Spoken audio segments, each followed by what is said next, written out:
ఇక్కడి నుంచి స్వభావేన అమృతోయస్య ధర్మో గచ్చతి మర్చ్యతాం కృతకేన అమృతస్తస్య కథం స్థాస్యతి నిశ్చల అని ఇక్కడి నుంచి సిద్ధాంతాలు వెనకాల చెప్పింది సిద్ధాంతమే ఇది.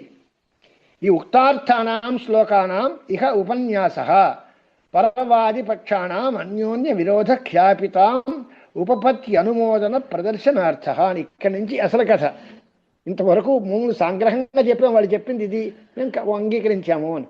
ఎందుకు అంగీకరించారు? వాళ్ళలో వాళ్ళకి విరోధం ఏమొచ్చింది, వాళ్ళు చెప్పింది దానిలో ఒకరికొకరికి విరోధం ఏముంది, ఆ విరోధాన్ని చెప్పాలి, దాన్ని మనం ఎలా అనుపత్తులు చెప్పాలి, దాన్ని మనం ఎందుకు అంగీకరించామో చెప్పాలి.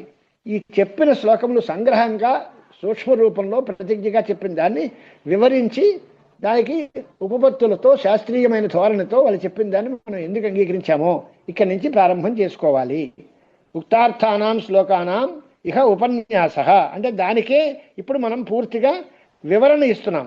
ఇదివరకు చెప్పిన శ్లోకాలే, వాటికే వివరణ ఇస్తున్నాము. ఎందువల్ల అంటే పరవాదిపక్షాణం అన్యోన్య విరోధ ఖ్యాపితానాం పరస్పరం విరుద్ధములైన ఇతరుల యొక్క మతములకు ఉపపత్తులు అనుమోదనము అన్నీ అంగీకరించాలి. వాళ్ళు చెప్పిన దాన్ని మేము ఒప్పుకుంటున్నాం అన్నారు కదా, దానిలో ఉపపత్తి ఏమిటి, వాళ్ళు చెప్పింది ఎంతవరకు యుక్తిగా ఉంది, దాన్ని మీరు ఎందుకు అంగీకరించారు, అంగీకరించడంలో మీ మనస్సులో మన మాట ఏమిటి, అభిప్రాయం ఏమిటి. అందరూ చెప్పింది ఒప్పుకుంటాము అంటే మీ మతం ఏంది అంటే వాళ్ళిద్దరూ చెప్పింది ఎప్పుడైతే ఒప్పుకుంటామో మా మతమే తేలుతుంది చివరికి అనేది చూపించాలి. సద్వాదము ఒప్పుకున్నాము, అసద్వాదము ఒప్పుకున్నాము. సద్వాదులు ఏం చెప్పారు? అసత్తుకి జన్మ లేదన్నారు.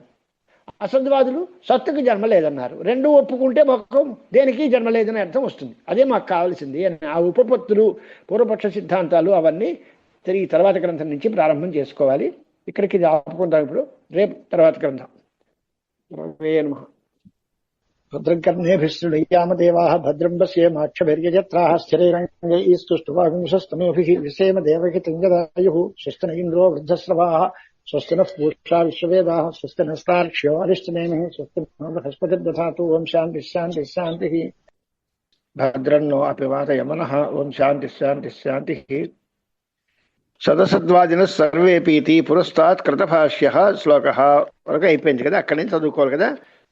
స్వభావేన అమృతో యస్య ధర్మో గచ్చతి మర్త్యతాం కృతకేన అమృతః తస్య కథం స్థాస్యతి నిశ్చలః.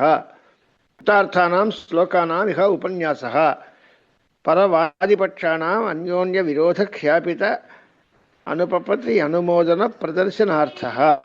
అది ఇక్కడి నుంచి చెప్పబోయే భాష్యం అంతా ఏంటి అంటే ఇతరులు చెప్పిన పక్షాలు పరవాదిపక్షాణం అన్యోన్య విరోధ ఖ్యాపిత అనుపపత్తి వాళ్ళకి పరస్పరము విరోధాల చేత ఖ్యాపిత అంటే ప్రకాశింపబడిన అనుపపత్తులు, దాన్ని మనం అనుమోదించే పద్ధతి.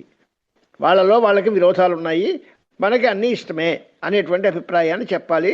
దానికోసం ఎదర గ్రంథం అంతా ఆరంభిస్తున్నారు. స్వభావేన అమృతో యస్య ధర్మో గచ్చతి మర్త్యతాం కృతకేన అమృతః తస్య కథం స్థాస్యతి నిశ్చలః. సాంసిద్ధికి స్వాభావికి సహజ అకృత చ యా ప్రకృతి సేతి విజ్ఞేయ స్వభావం నజహాతి వా జరామరణ నిర్ముక్త సర్వే ధర్మా స్వభావతః జరామరణ విచ్ఛంతః చ్యవంతే తన్మనీషయ అని ఈ శ్లోకాలు కారికలు ఉన్నాయి వరుసగా. భాష్యం చూస్తాం ముందు. 9వ కారిక 8 నుంచి ప్రారంభం చేస్తే 8కి చెప్పాం కదా, యథావధ పరిపక్ష వాళ్ళగలిటికి కూడా అనుపపత్తులు చెప్పడం కోసం ప్రారంభించాము అని. ఇక్కడి నుంచి చూద్దాం.